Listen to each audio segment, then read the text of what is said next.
कैसे हो आप सब? आशा है आप सब अच्छे होंगे, बेहतरीन होंगे। और आज फिर से जीएस का एक नया टॉपिक लेकर आपके बीच मौजूद हैं। आज हम जीएस में पढ़ने वाले हैं भारत में यूरोपियन कंपनियों का आगमन। कैसे हुआ भारत में यूरोपियन कंपनियों का आगमन, देखते हैं बच्चों। शुरुआत में यूरोप के अंदर, यूरोप क्या है? महाद्वीप। ठीक है भाई, यूरोप एक महाद्वीप है और यहाँ पे पड़ता है अपना एशिया महाद्वीप। एशिया महाद्वीप। यूरोप के लोग एशिया के साथ क्या करते थे? व्यापार करते थे। ठीक है, और एक दौर आता है 1453 ईस्वी का। इसमें क्या होता है? यहाँ पे जगह पड़ती है एक कुस्तुनतुनिया। कुस्तुनतुनिया। इस जगह पर अरबी लोग अपना अधिकार जमा लेते हैं। इस जगह पर तुर्की लोग अपना अधिकार जमा लेते हैं। इस कुस्तुनतुनिया के नजदीक पड़ती है फारस की खाड़ी। फारस की खाड़ी। बच्चों, इस फारस की खाड़ी से ही यूरोपीय लोग एशिया के साथ क्या करते थे? व्यापार करते थे। और एशिया के अंदर एक देश पड़ता है, वो देश है हमारा प्यारा भारत। ठीक है, इस एशिया में भारत से ये लोग व्यापार करते थे। और किससे व्यापार करते थे? किसके जरिए व्यापार करते थे? फारस की खाड़ी के जरिए, यानी कि ये रास्ता था आने जाने का यहाँ से। ठीक है, और इस पर नियंत्रण किनका हो गया? अब तुर्की लोगों का। कब की बात है? 1453 ईस्वी की। अब क्या होता है? इनका जो व्यापार है वो बंद हो जाता है। फिर यूरोप में एक देश पड़ता है पुर्तगाल। यूरोप के अंदर बच्चों देश है पुर्तगाल। पुर्तगाल का एक राजा है, नाम है the Prince navigator. The Prince navigator.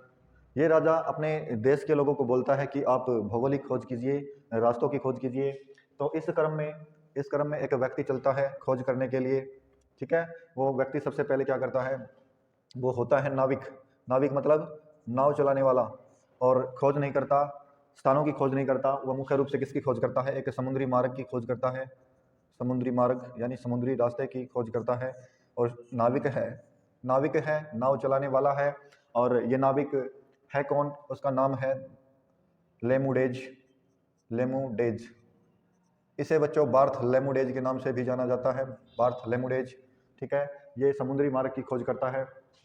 ये समुद्री मार्ग यूरोप से सीधा अफ्रीका होता हुआ तब कहाँ जाएगा? एशिया के अंदर जाएगा, यानी कि यहाँ पे पड़ेगा अपना एक कॉन्टिनेंट का नाम रहेगा अफ्रीका।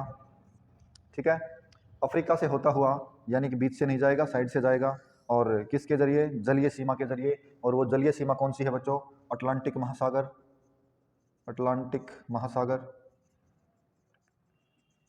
अटलांटिक महासागर से होते हुए, यानी कि अफ्रीका होते हुए कहाँ जाएगा?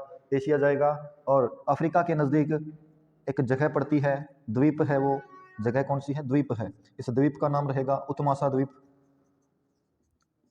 द्वीप। ठीक है, उत्माशा द्वीप के नज़दीक ही और अफ्रीका महाद्वीप के नज़दीक ही एक समुद्री मार्ग खोजा गया। समुद्री मार्ग का नाम है कैप ऑफ गुड होप। आपसे पूछा जाएगा कि कैप ऑफ गुड होप क्या है? एक समुद्री मार्ग है। किसके द्वारा खोजा गया है? बार्थ लेमुडेज के द्वारा खोजा गया है। आपसे ये भी पूछ सकता है बच्चों कि ये जो मार्ग है ये लेमुडेज के द्वारा कब खोजा गया? इसका आंसर रहेगा 1486 ईस्वी। 1486 ईस्वी में। अब क्या होता है? अब यूरोप से एक व्यक्ति भारत की खोज के लिए निकलता है। इसे हम भारत की खोज नहीं बोल सकते, भारत के समुद्री रास्ते की खोज बोलेंगे। ठीक है, एक व्यक्ति निकलेगा यूरोप से ही निकला है। और नाम रहेगा उस व्यक्ति का कोलंबस। ठीक है, ये कोलंबस कहाँ से निकला है खोज के लिए? मुख्य रूप से बोला जाता है भारत की खोज के लिए निकला है। कोलंबस कहाँ से निकला है बच्चों? यूरोप से निकला है। किस देश की सहायता लेकर निकला है? स्पेन। किस देश की सहायता लेकर निकला है? ये स्पेन देश की सहायता लेकर निकला है। स्पेन की राजधानी आपको पता है क्या रहेगी? मैड्रिड रहेगी। ठीक है, आगे चलते हैं। कोलंबस निकल पड़ा भारत को खोजने के लिए। और कहाँ से निकला है ये? एक समुद्री रास्ते से, यानी कि अटलांटिक महासागर के कठिन भरे रास्ते या जोखिम भरे रास्ते से होते हुए ये गलत दिशा पकड़ जाता है और कहाँ चला जाता है? पश्चिम की तरफ मुड़ जाता है, ठीक है। लेकिन हमारा जो प्यारा भारत देश है वो किस दिशा के अंदर है? पूर्व दिशा के अंदर है। लेकिन ये व्यक्ति किस तरफ मुड़ जाता है? पश्चिम की तरफ मुड़ जाता है, पश्चिम। और पश्चिम में जाकर ये बोलता है मैंने भारत की खोज कर ली। लेकिन बच्चों, इसने भारत की खोज नहीं की। इस व्यक्ति ने किसकी खोज की थी? अमेरिका की। तो बाद में इसे पता लगता है कि ये तो अमेरिका है, ठीक है। तो इसने वापस जाना मुनाजिब नहीं समझा, तो वहीं पर इसने एक देश की खोज की, अमेरिका। अमेरिका के साथ साथ एक देश और आता है, वेस्ट इंडीज। वेस्ट इंडीज, इस वेस्ट इंडीज देश की खोज भी किसने की है? कोलंबस ने की है। अब हम भारत की खोज नहीं हो पाई, फिर से यूरोप से एक व्यक्ति चलता है, व्यक्ति का नाम है Vasco D gamma. Vasco D gamma, Vasco D gamma चलता है भारत की खोज के लिए, और ये डेट होती है 1498 ईस्वी। ये व्यक्ति आता है इसी मार्ग से होता हुआ भारत के अंदर। यानी कि आपसे पूछेगा वास्को डी गामा है जो भारत में किस रास्ते से आया? समुद्री रास्ते से आया। और इस अब वास्को डी गामा कहाँ पहुंच चुका है बच्चों? केरल के अंदर पहुंच चुका है। देखो, ये अपना भारत देश है, आधा आशा बना लेते हैं, मैं थोड़ा सा समझना हमें बस, ठीक है। वास्को डी गामा कहाँ पहुंच चुका है? यहाँ पे वास्को डी गामा केरल जा चुका है, केरल, ठीक है। और केरल में एक तट पड़ता है, तट। किस तट पर पहुंचा? कालीकट, कालीकट तट पर। यानी पूछा जाता है वास्को डी गामा केरल में किस तट पर आया था सबसे पहले, तो आंसर रहेगा आपका कालीकट तट पर आया था। कौन आया था भाई? Vasco D gamma. कब आया? 1498 में आया। किस तट पर आया? कालीकट तट पर आया। किस राज्य के अंदर आया बच्चों? केरल राज्य के अंदर आया। कौन पथ प्रदर्शन करने वाला था? अब्दुल मनीद था। कहाँ का था? गुजरात का था। किस में आया? जहाज में। किस में आया भाई? जहाज। कौन सी जहाज? पानी वाली, ठीक है। और इस जहाज का नाम है साउ गेबेरियल, साउ गेबेरियल, ठीक है। केरल में आते ही एक राजा है यहाँ का, नाम है राजा का जिमोरिन। जिमोरिन, जिमोरिन नामक राजा ने वास्को डी गामा का भव्य स्वागत किया। तो यहाँ से 5-7 क्वेश्चन है जो आपसे पूछे जाएंगे। कैसे हैं क्वेश्चन? कि वास्को डी गामा भारत में सबसे पहले कहाँ आया? केरल राज्य में आया। किस तट पर आया बच्चों? किस तट पर आया है? कालीकट तट पर आया है। किस में आया है? जहाज। जहाज का नाम पूछा जाएगा साउ गेबेरियल। किसने इसका पथ प्रदर्शन किया? और नाम आएगा अब्दुल मनीद। और किस राजा ने स्वागत किया? जिमोरिन राजा ने, ठीक है। अब आगे पढ़ेंगे। केरल क्या है? मसालों का शहर है। केरल क्या है भाई? मसालों का शहर है। अब यहाँ से वास्को डी गामा वापस जाता है 1499 में, और केरल वासियों के द्वारा इसको मसाले दे दिए जाते हैं, क्योंकि सबसे ज़्यादा मात्रा में क्या होते हैं यहाँ पे? मसाले होते हैं। तो ये लेके गया यहाँ से काली मिर्च। क्या लेके गया बच्चों? काली मिर्च लेके चला गया यहाँ से। और यूरोप में जाकर इस काली मिर्च से इसने 60 गुना मुनाफा कमाया। यानी लाभ कमाया। कितना गुना? 60 गुना मुनाफा कमाया काली मिर्च से। इसीलिए पुर्तगालियों का काला सोना किसे कहते हैं? काली मिर्च को कहते हैं। आप देखना, इतना ज़्यादा मुनाफा कमाया तो दोबारा से भारत के अंदर एंट्री करता है। वास्को डी गामा कब आया दोबारा भारत में? 1502 में आया।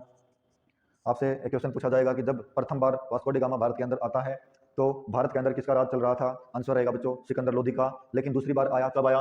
1502 में। तब किसका राज चल रहा था? तब भी बच्चों सिकंदर लोधी का चल रहा था। नाम लिख देते हैं हम, सिकंदर लोधी। ये तीसरी बार और आता है बच्चों। कब आता है? 1524 में। 1524 में आपसे पूछेगा जब ये तीसरी बार भारत आया तब किसका राज चल रहा था? इब्राहिम लोधी। इब्राहिम लोधी जी का राज चल रहा था, ठीक है। अब बात करते हैं, दूसरी बार आया, इसके बाद सीधी पुर्तगालियों ने अपनी कंपनी लगाई थी। कब लगाई है? 1503 के अंदर। कहाँ लगाई है? केरल में ही, कोचीन में। कहाँ पे? कोचीन। कोचीन कहाँ है? केरल के अंदर। कब लगाई है कंपनी? 1503 में लगाई है, ठीक है। एक बात का जिक्र और कर लेते हैं यहाँ पे कि पुर्तगाली पहला आया कौन? Vasco D gamma. एक दूसरा और आता है, यानी कि दूसरा पुर्तगाली भारत में कौन आया है? उसका नाम रहेगा, यहाँ लिख देते हैं। दूसरा जो पुर्तगाली है वो आया है 1500 में, 1500 ईस्वी में। उसका नाम क्या रहेगा? पेट्रो अल्ब्रेज। क्या नाम रहेगा? पेट्रो अल्ब्रेज। पेट्रो अल्ब्रेज नामक पुर्तगाली, ये दूसरा है भाई, ठीक है। पहला कौन सा है? वास्को डी गामा, ये दूसरा है पेट्रो अल्ब्रेज। अब क्या करते हैं पुर्तगाली अपने गवर्नर भेजना शुरू कर देते हैं भारत के अंदर। और आपसे क्वेश्चन पूछा जाएगा कि भारत में पुर्तगालियों का जो पहला गवर्नर है वो कौन था या कौन आया?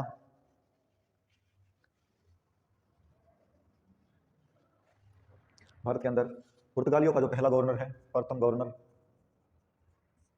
ये गवर्नर है, नाम है इसका फ्रांसीसी या फ्रांसिस्को द अल्मीडा।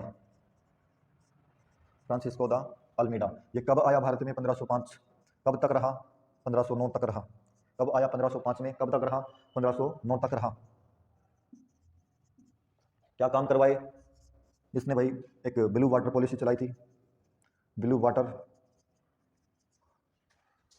पॉलिसी इसने चलाई थी, ठीक है। इसको क्या बोलते हैं, शांत जल नीति भी बोलते हैं। इसने अरबी लोगों पर आक्रमण करके अरबी लोगों के क्षेत्रों को हड़प लिया था। दूसरी चीज क्या है, इसने महासागरीय जहाजी बेड़ों और महासागर की सीमाओं पर भी अपना कब्जा कर लिया था। इसी को क्या बोला गया था, ब्लू वाटर पॉलिसी बोला गया था। अब एक दूसरा व्यक्ति आता है, यानी कि भारत के अंदर पुर्तगालियों का दूसरा गवर्नर आता है, नाम है द अल्बुकर्क, अल्बुकर्क ऐसे लिख देंगे, अल्बुकर्क, द अल्बुकर्क। ये कब आया बच्चों, ये आया 1509 में। कब तक रहा, 1515 तक रहा। इसने क्या मुख्य काम किए, इसने क्या मुख्य काम किए बच्चों, इसने एक मुख्य काम किया, इसने गोवा को हड़पा, गोवा पर कब्जा किया। किससे जीता, यूसुफ आदिल शाह से। बीजापुर का ही शासक है यूसुफ आदिल शाह, इससे गोवा जीत लिया इसने। कब, 1510 में। गोवा कब जीता, 1510 में, ठीक है।